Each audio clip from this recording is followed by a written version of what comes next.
दोस्तों, आज का टॉपिक है हमारा कि 342 की स्टेटमेंट क्या होती है सीआरपीसी के तहत। तो दोस्तों, मैं आपको वजाहत कर चलूँ कि जो एक क्रिमिनल ट्रायल होता है उसके मुख्तलिफ स्टेजेस होते हैं, यानी एफआईआर से लेकर वहाँ अदालत के अंदर जो केस चलता है, चाहे वो एफआईआर के तहत हो चाहे इस्तगासे के तहत केस चले, प्रोसिक्यूशन की एविडेंस के ख़त्म होने के बाद जब मुद्दई के गवाहान सब ख़त्म हो जाते हैं, उसकी डॉक्यूमेंट्री एविडेंस भी ख़त्म हो जाती है, तो फिर डिफेंस को मुल्ज़िम के 342 की सीआरपीसी के तहत स्टेटमेंट होती है।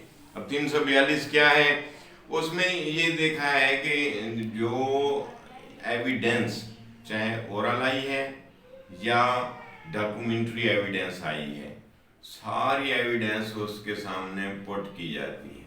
मसलन कत्ल का एक केस था, तो अब कत्ल के वो सारे मरहल अदालत के अंदर गुजरने के बाद, उसकी एविडेंस होने के बाद, जो डॉक्यूमेंट एविडेंस है उसके बाद उस पर इल्ज़ाम ये था कि जी जहर देकर उसको कत्ल किया गया है मिसाल के तौर पे, या उस पर ये इल्ज़ाम था कि जी उसको फायर मार कर कत्ल किया गया है।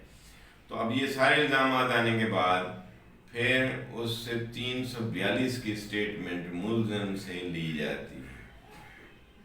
क्या स्टेटमेंट?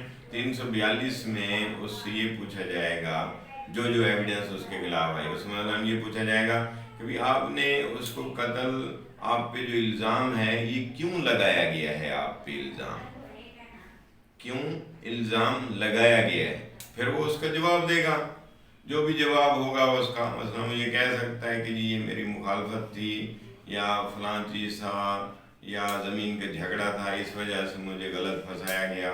फिर उससे ये भी पूछा जाता है कि जी हाँ, वो जो गवाहान थे 161 के, यानी जो केस के जो गवाह हैं, उन्होंने आपके खिलाफ क्यों बयान दिया है।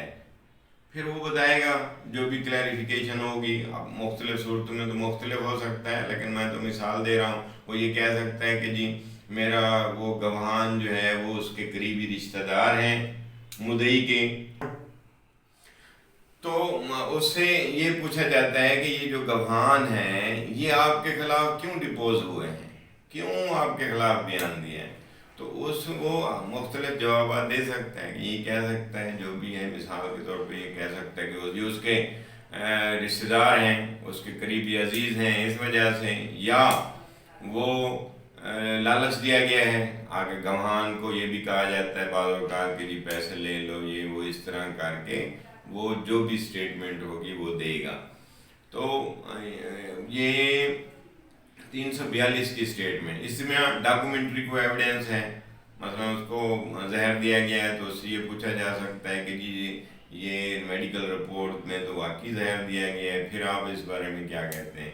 यानी हर एविडेंस जो उसके खिलाफ आई है सफ़ा मिसल पे, वो उससे उन मुताल्लिक सवालात किए जाते हैं। फिर इसी 342 के अंदर 340 सब सेक्शन 2 सीआरपीसी के तहत ये एक सवाल किया जाता है कि क्या आप अपने इस दिफा में कोई एविडेंस देना चाहते हैं। तो आमतौर पर नहीं कहा जाता है, क्योंकि जो केस को साबित करने की ज़िम्मेदारी है, प्रूव करना, वो प्रोसिक्यूशन की ज़िम्मेदारी होती है। मुद्दई की ज़िम्मेदारी है कि वो अपना केस साबित करे। अगर नहीं कर सका तो वो फेल हो जाता है, केस डिसमिस हो जाता है, वो बरी हो जाता है। लेकिन अगर वो मुद्दा यानी मुल्ज़िम जो है वो ये कहता है कि हाँ मैं डिफेंस में कोई एविडेंस, तो आमतौर पर वकील हज़रात जो है ना उसके एविडेंस नहीं मिलाते, क्योंकि हो सकता है फिर उस पर फिर क्रॉस भी करना पड़ जाएगा कि प्रोसिक्यूशन को, तो उसमें वो फंस भी सकता है। तो इस वजह से आमतौर पर ये कहा जाता है कि उसको नहीं का जवाब देकर उससे जान छुड़ाई जाती है। हाँ, अलबत्ता कोई एविडेंस इतनी मजबूत है, मसलन प्ली ऑफ एलिबी लेता है, वो कहता है कि नहीं जी मैं तो मौके पे नहीं था, तो वो एविडेंस के तौर पे उसमें वो 342 की स्टेट में यस कहेगा कि 340(2) सीआरपीसी के तहत मैं एविडेंस देना चाहता हूँ। फिर प्ली ऑफ एलिबी का मसलन वो प्ली लेता है कि जी मैं तो था ही बाहर के मुल्क में, تو وہ اپنا پاسپورٹ دکھائے گا، ایگزٹ انٹرنس کی وہ اسٹیمپیں دکھائے گا، ویزا دکھائے گا، وہ سارا کچھ وہ پروو کرے گا وہ، تو پھر اس کو دینا چاہیے، پھر وہ ایسی صورت میں اس کو نہیں کہنا چاہیے۔ اسی طرح وہ کوئی سرکاری ملازم تھا، اس کی حاضری لگی ہوئی ہے، وہ 100 کلومیٹر دور تھا، تو یہ اس طرح کی جو 342 میں جب اس سے پوچھا جاتا ہے کہ آپ ڈیفینس میں کوئی دینا چاہتے ہیں ایویڈنس، تو وہ یس یا نو بھی کر سکتا ہے۔ تو یہ 342 کی اسٹیٹمنٹ ہے۔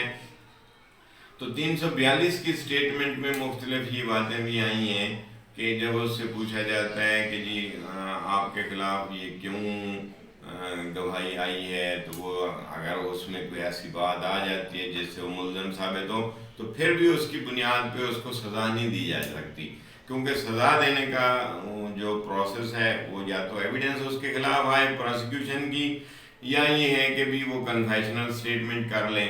342 کی بنا پر اس کو سزا نہیں دی جا سکتی۔ 342 میں اس کا ورشن لیا جاتا ہے، کیونکہ کرمنل ٹرائل میں سوائے پولیس کو ایک اسٹیٹمنٹ دیتا ہے جو وہ بھی اتنا ویلیویبل نہیں ہوتی، اس کے علاوہ ملزم کا کہیں کچھ بیان نہیں ہو پاتا۔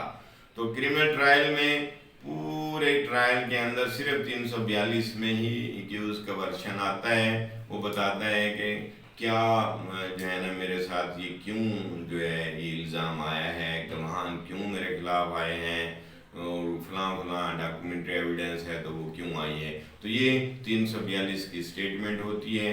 اس کے بعد جو ہے وہ آرگومنٹس ہوتے ہیں فائنل، اور پھر وہ ٹرائل کا فیصلہ ہو جاتا ہے۔